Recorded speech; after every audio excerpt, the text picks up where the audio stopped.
حضرت عیسیٰ علیہ السلام آسمان سے نازل ہوں گے، فرشتوں کے پروں پر سہارا لگائے ہوئے ہوں گے، مینارے پر اتریں گے، اور جب آئیں گے تو لوگ صف بنا چکے ہوں گے اور نماز کھڑی ہونے والی ہوگی، امام مصلی پر جا چکا ہوگا اور اس کے بعد سیڑھی لگا کر نیچے اتارا جائے گا۔ تو حضرت عیسیٰ علیہ السلام کو امت کے لوگ کہیں گے جی آپ نماز پڑھائیں، تو آپ حضرت عیسیٰ علیہ السلام فرمائیں گے کہ نہیں، امامکم منکم، تمہارا امام آج تم میں سے ہی ہے۔ چونکہ مصلی پر امام پہنچ چکا ہے، لہٰذا پہلی نماز زمین پر آ کر حضرت عیسیٰ علیہ السلام اس امت کے پیچھے ادا فرمائیں گے۔ اور یہی رسول پاک علیہ السلام نے اپنی امت کی فضیلت کے طور پر ارشاد فرمایا کہ تمہارا اس وقت کیا حال ہوگا کہ ابن مریم تم میں نازل ہوں گے اور امام تم میں سے ہوگا، اور وہ مقتدی بن کر ان کے پیچھے نماز پڑھیں گے بطور فضیلت کے اپنی امت کو رسول پاک علیہ السلام نے ارشاد فرمایا۔ بہرحال حضرت عیسیٰ علیہ السلام تشریف لائیں گے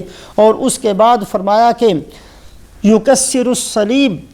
حضرت عیسیٰ علیہ السلام صلیب کو توڑیں گے، خنزیر کو قتل کریں گے، جزیے کو ختم کر دیں گے، اور اس کے بعد اللہ پاک نے ان کو ایسی طاقت اور قوت دینی ہے کہ جہاں تک ان کی نگاہ جائے گی وہاں تک ان کا سانس پہنچے گا، اور جہاں تک ان کا سانس پہنچے گا وہاں تک کوئی کافر باقی نہیں بچے گا، جس کو سانس لگے گا کافر مر جائیں گے۔ وَإِن مِّنْ أَهْلِ الْكِتَابِ إِلَّا لَيُؤْمِنَنَّ بِهِ قَبْلَ مَوْتِهِ، قرآن پاک کے اندر ایک جگہ فرمایا کہ حضرت عیسیٰ علیہ السلام کی وفات سے پہلے کوئی بھی اہل کتاب ایسا نہیں ہوگا مگر یہ کہ وہ ان پر ایمان لا چکا ہوگا، کوئی کافر باقی نہیں بچے گا، اور ساری زمین جو ہے اللہ پاک اس کو اسلام سے اور مسلمانوں سے بھر دیں گے۔ اگر کوئی کافر باقی رہنا چاہے گا تو اس کو موت آ جائے گی، یا وہ ان کے اوپر ایمان لے آئے گا، اور ساری کی ساری زمین جو ہے وہ مسلمانوں سے بھر جائے گی۔ اللہ رب العزت اس کے بعد ایسی برکات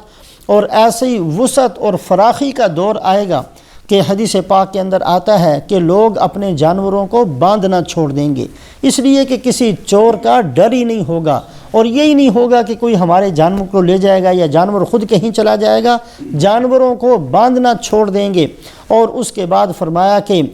آپس کے اندر جو بغض ہے اور حسد ہے اور کینہ ہے، یہ ساری کی ساری بیماریاں بھی دلوں سے ختم ہو جائیں گی۔ ایسا بہترین دور حضرت عیسیٰ علیہ السلام کے بعد زمین پر آ جائے گا۔ تو بہرحال یہ ساری کی ساری خبریں اس لیے بتائی گئیں تاکہ کسی بندے کو اشتباہ نہ ہو جائے، اور کوئی بندہ ایسے کھڑے ہو کر اپنے مسیح ہونے کا اعلان نہ کر بیٹھے، اور اگر کرے تو امت کے سامنے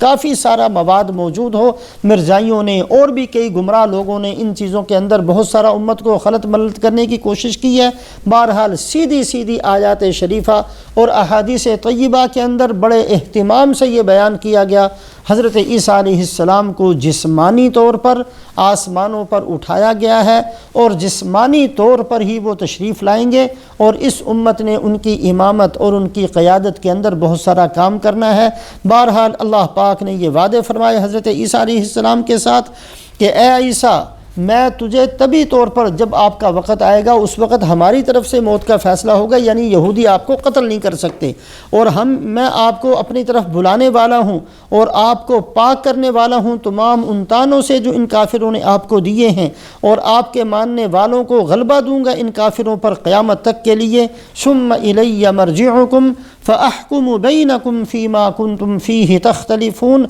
پھر میری ہی طرف تم سب کا لوٹنا ہے، اور میں فیصلہ کروں گا تمہارے درمیان میں جن چیزوں کا تمہارا اختلاف تھا۔ دنیا کے اندر بہت ساری چیزیں